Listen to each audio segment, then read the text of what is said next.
Bem-vindo aqui para mais um vídeo sobre análise de papéis. Hoje saiu o resultado, na verdade a videoconferência da Engie. Os resultados foram publicados no dia de ontem e a própria companhia já anunciou junto com essa publicação os seus dividendos.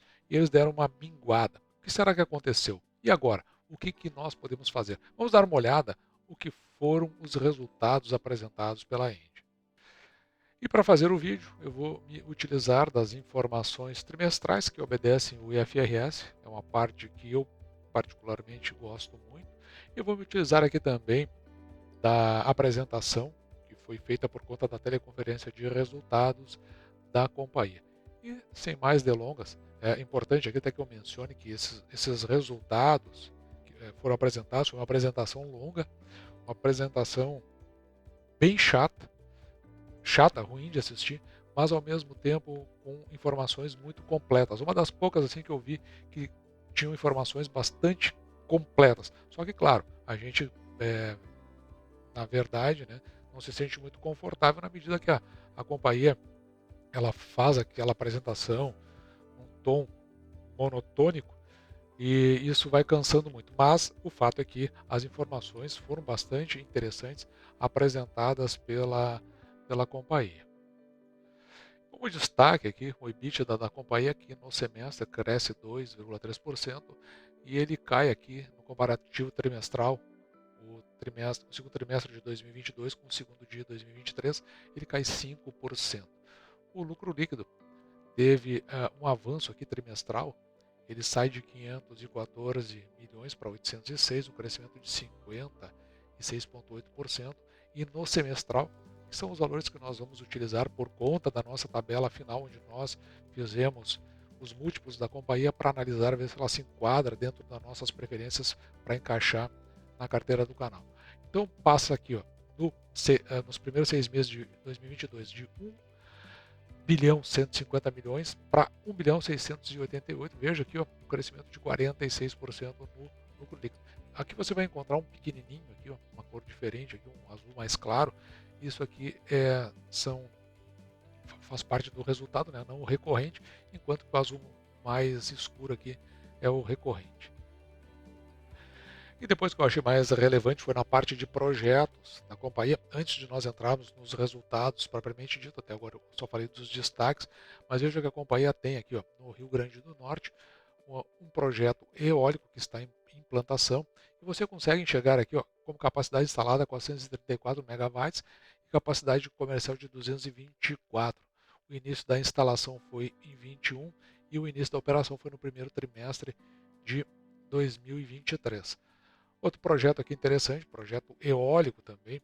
E aqui é curioso porque a Engie sempre se caracterizou por ser uma companhia de geração. Nós já vamos dar uma olhada como ela veio evoluindo nessa modificação de portfólio. Neste caso aqui é um eólico que fica no estado da Bahia, capacidade instalada aqui de aproximadamente 486 megawatts, capacidade comercial 412, início da construção este ano e a operação inicia de forma gradual já no segundo semestre do ano que vem. Um outro projeto aqui bastante interessante, nesse caso também, um projeto fotovoltaico. Então, portanto, energia solar no Rio Grande do Norte. Veja que a capacidade instalada 752 megawatts, capacidade comercial 234, o início da construção neste trimestre que nós entramos, terceiro de 2023, e a entrada em operação no segundo semestre de 2025. Até agora falamos em geração, mas é importante, como eu havia dito, a companhia migrando então para transmissão. Veja aqui no estado do Pará, é um, é um projeto até relativamente pequeno, né? Veja que a receita anual permitida contratada apenas 7 milhões, bem pequenininho, para um CAPEX, ou seja, a companhia vai investir aqui 81 milhões aproximadamente, terá o prazo de 30 anos e o início aqui da operação, o limite é em 2026 e a companhia tenta agilizar isso aí justamente porque quanto antes ela faz, mais ela compensa no deságio que ela adquiriu, né, provavelmente num leilão, eu não acompanhei, especificamente eu não acompanhei, e logo já começa a contribuir no resultado da companhia. Já o leilão que eu acompanhei também aqui no segmento de transmissão. Veja que a companhia ganhou no leilão número 1 de 2023, no lote 5, um lote bastante interessante. Esse aqui, ele cobre os estados de Minas Gerais e Bahia. E veja que a RAP contratada aqui, receita anual permitida, de 249 milhões. Veja o quanto ele é significativo em relação àquele outro de 7. O CAPEX aqui, o que a companhia vai ter que investir, perto de 2,7 bilhões, um prazo de concessão de 30 anos, para que a entrada em operação aconteça em março de 29. E o que acontece é que a companhia, evidentemente, tenta, são 66 meses, ela tenta sempre antecipar justamente pelos mesmos motivos. Impacto no EBITDA e, consequentemente, nos resultados. O que tem de interessante aqui é que você viu que existiam projetos de geração da companhia, eólicos aqui na Bahia e até também fotovoltaicos. Ela começa a estabelecer um canal aqui de escoamento dessa transmissão para o centro-oeste do país, através de transmissões como essa. Portanto, esse é um projeto interessante porque está alinhado com a estratégia geral da companhia. E aqui é possível a gente ver os projetos de geração e desenvolvimento. Daí a gente tem um todo aqui do que vem acontecendo com a companhia. Veja, eu falei da Bahia, né, e o escoamento de energia, só que são 4 projetos que a companhia tem em desenvolvimento, 2 eólicos e 2 fotovoltaicos. Nos eólicos são 779 megawatts, enquanto que dá quase 1 gigawatts na geração fotovoltaica, totalizando aqui quase 1,8 gigawatts de energia para ser comercializada. Indo para o desempenho financeiro, na receita líquida nós vemos uma queda aqui. Se considerarmos o segundo trimestre, aqui é comparativo trimestral, tá? Segundo trimestre de 22 com o segundo trimestre de 23. Uma queda aqui de quase 3 bilhões para 2,6. O que mais impactou foi justamente a parte de transmissão, que ocorreu por conta do impacto, né, do IPCA, fazendo os seus devidos reajustes, uma redução de 214 milhões. Também teve impacto aqui a redução de preço e volume de vendas, assim como impacto aqui nos ativos financeiros. E a negociação em queda, mas a companhia ela faz uma explicação bastante interessante de se ver que não é por conta da descontratação. O EBITDA, você veja lá no início que eu havia falado daquela redução de 5,2, isso porque aqui a gente precisa marcar 2 espaços distintos. Tá? Esse gráfico aqui, o ideal é que se faça a leitura dele de fora para dentro. Então, vou fazer aqui desse retângulo em vermelho para este retângulo em azul, certo? E aqui a gente consegue entender mais ou menos o que foi explicado pela companhia. Veja que, né, o EBITDA da companhia, ele então teria caído aqui de 1,8 para 1,7, uma queda de 5% aproximadamente. O que acontece é que, se considerar o ajuste aqui, IFRS, que acontece aqui dos dois lados, certo? E também aqui, ó, veja a extensão da concessão da usina hidrelétrica de Estreito e também compras de energia. Isso aqui, na verdade, não tem efeito caixa na hora, né? Ele vai acontecer no futuro por causa do regime. Aqui é regime, não é regime de caixa, mas sim regime de competência. Eu tenho vídeos aí que eu explico mais ou menos qual é a diferença. É que os impactos são trazidos para essa leitura e, da mesma forma, o preço e volume das vendas aqui, com uma queda de 57, a gente já tinha visto isso aí antes. Isso acaba ocorrendo que o EBITDA, na realidade, depois de todos esses ajustes, ele ficaria em 1,7 e ele, consequentemente, teria ido para 1,9 com os ajustes, um crescimento aqui de 10,9, quase 11%. E o lucro líquido do trimestre, veja aqui, segundo trimestre, aqui só está considerando o trimestre, depois eu vou juntar tudo para nós verificarmos. Mas o que acontece, eu já vou direto aqui também, se ler ele de fora para dentro, mas aqui no lucro líquido ajustado, que no segundo trimestre de 22 era de 514 milhões, agora em 806. O maior impacto foi de 489 milhões no resultado financeiro, fazendo um crescimento aqui de 56, quase 57% no lucro líquido. A dívida líquida, aliás, a dívida bruta da companhia vai a quase 19 bilhões. No entanto, veja que tem um caixa considerável aqui de 4,7 bi, fazendo com que a dívida líquida da companhia fique aqui em 13 bilhões, 14 bilhões aproximadamente, e com isso a sua alavancagem fica muito baixa aqui em duas vezes. No entanto, é importante que se tenha em mente que os projetos que entrarão, que a companhia precisa investir, aqueles CAPEX todos que eu falei anteriormente, vai fazer com que haja uma redução necessária nesse caixa e os equivalentes de caixa, assim como a companhia possivelmente terá que ir ao mercado para novas captações, fazendo com que essa alavancagem acabe subindo muito rapidamente. Então, é essa é a questão principal que vai refletir lá nos proventos pagos pela companhia. A composição da dívida é bastante interessante porque ela tem 80% atrelada à inflação, 12% à taxa de juros e 9% aqui na taxa de juros de longo prazo. Isso aqui, a meu ver, fica bastante confortável porque como atualmente o CDI ele fica atrelado, né, à taxa Selic, então ele fica bastante elevado. Isso faz com que o custo nominal da dívida fique baixo aqui, em 9% ao ano. Mas é importante se ater a esse cronograma de amortização, principalmente até 2026. Veja que ela fica mais ou menos aqui num patamar estável. No entanto, com esses novos projetos, são esses valores que vão tender a aumentar nos próximos anos. E com isso, claro, evidentemente a companhia precisa estar reforçada com a finalidade de cumprir os prazos desses novos projetos. E basta ver o reflexo disso no plano de investimento da companhia. O que se tem aqui, isso aqui é estimado, né, de 2023, veja que está indo para os patamares anteriores, lá quando a companhia até parou de pagar proventos no passado, e veja aqui em 24 o que acontece. Por isso a decisão da companhia de fazer com que o seu payout, que está nesse azul mais claro, caia aqui para 55%, ao passo que lá em 2020 foi de 100%, 21 também 100% e 22 100%.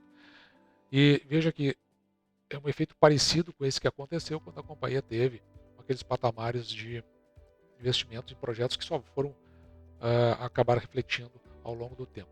O pagamento da companhia é de pelo menos 2 proventos por ano, então ela vai ficar nesses 55%, e é daí que vem esse anúncio de pagamento de proventos. O anúncio aqui que foi feito, veja, no dia de ontem, 8 de agosto de 2023, hoje é dia 9, portanto, dia que foi feita a apresentação dos resultados da Ende. Nós podemos verificar que a companhia, ela através de um aviso acionista, onde a companhia anuncia 767 milhões para serem distribuídos a título de dividendos intercalares, que vai totalizar aqui por ação. A companhia ela tem as suas ações ordinárias, ela é no mercado, 94 centavos por ação. Veja que essas ações são negociadas ex-dividendos a partir do dia 22 de agosto. Portanto, no dia 21, se você quiser receber esses proventos, você tem que ter ações da Ende, certo? Esses dividendos serão pagos posteriormente. A companhia não anunciou ainda quando irá acontecer. Vai ser ao longo do ano e ela paga duas vezes, então essa seria o pagamento, né, o primeiro, e depois uma no início do ano que vem ou final ainda deste ano. Provavelmente pagará esse valor aí no final do ano. Olhando agora para as informações trimestrais, onde a gente pode completar aqui o nosso estudo, então vamos dar uma olhada aqui no balanço patrimonial da companhia, que é de onde a gente tira as informações. Veja que o patrimônio líquido da companhia ele está expresso aqui, ó, consolidado, 9,2, quase 0,3 bilhões. Também a gente gosta de olhar aqui a composição desses resultados, olhando para a receita líquida da Ende, sua receita operacional líquida. Veja que no acumulado dos meses, aqui no consolidado, ela chega a 5,5 bi, ao passo que o lucro líquido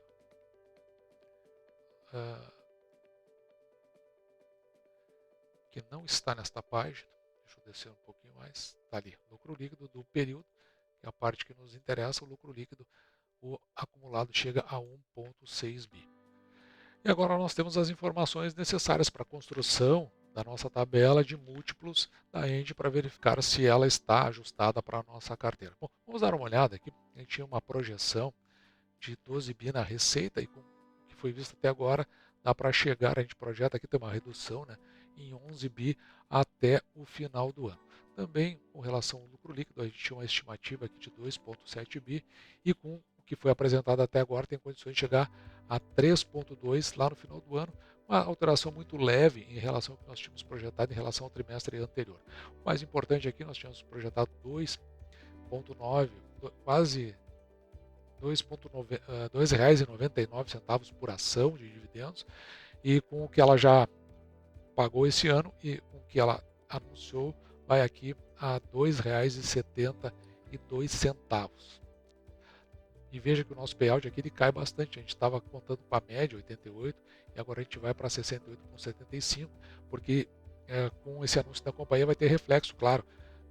É necessário fechar o primeiro semestre para que ela anuncie, como vai ser necessário fechar o segundo para que ela anuncie, por isso que vai acontecer no ano seguinte, que é onde é computado. Então tem esse descasamento, mas isso é algo bem natural. O importante aqui eu acho que é nós ficarmos com os proventos a serem pagos. Quando a gente olha para o patrimônio líquido da companhia, a gente transporta aqui esses quase 9,3 milhões em patrimônio, cresce bastante, aí, mas é justamente porque, claro, né, novos projetos estão sendo incorporados na companhia. No momento que eu estava fazendo esse vídeo, a ação estava cotada a R$ 41,56, eu vou usar esse valor. Atualmente, a Engie está em R$ 41,52, ela cai 4% por conta desses anúncios que foram feitos agora. O preço da ação dividido pelo valor patrimonial por ação em 3,65, aqui para nós, para o canal, é um indicativo da possibilidade de que a ação esteja cara, e o PL em 10,5, se você comprar por esse preço e pelo dividendo que a gente projeta, você recebe aí, aliás, em função do lucro líquido, não do dividendo que a gente projeta, ou seja, se você compra por esse preço em função do lucro líquido, você recebe aí em torno de 10 anos. Com isso, o dividendo da companhia fica aqui ó, em 6,55, um pouquinho acima dos 6% que a gente procura, por isso que nós pegamos o dividendo e dividimos por 6%. Com isso, o preço teto da companhia para esse dividendo projetado fica em R$ 45,35, ao passo que, como na média a companhia veio pagando R$ 2,47, ela tem um preço teto, que é o preço teto quando olhamos para o passado, em R$ 41,48. Portanto, esse preço atual ele está acima o preço atual da companhia está acima do preço teto quando olhamos para o passado, que é o preço teto mais importante que nós levamos em consideração. A minha conclusão em relação à Engie é que eu acho que ela tem excelentes projetos. Acho que é uma companhia que deve ser olhada, deve colocar bastante atenção. Quando nós olhamos para aqueles proventos em relação ao passado, que é o mais importante deles, a gente precisa considerar o seguinte, que houve ali em algum momento uma queda por conta de projetos que ela tinha lá. E agora ela está mudando o seu portfólio, a gente viu, ela está saindo só da geração, está entrando em transmissão e também, eu não falei ali, mas tem um transporte, transporte de gás, que também faz parte do portfólio agora da companhia. Se você conceber o projeto como um todo, talvez essa seja uma ação que esteja se oferecendo, não para agora, evidentemente, mas para os anos vindouros, principalmente pós 2024. Dito isso, esse foi o vídeo de hoje. Eu vou ficando por aqui, me despeço de você e deixo, como sempre, o meu grande abraço.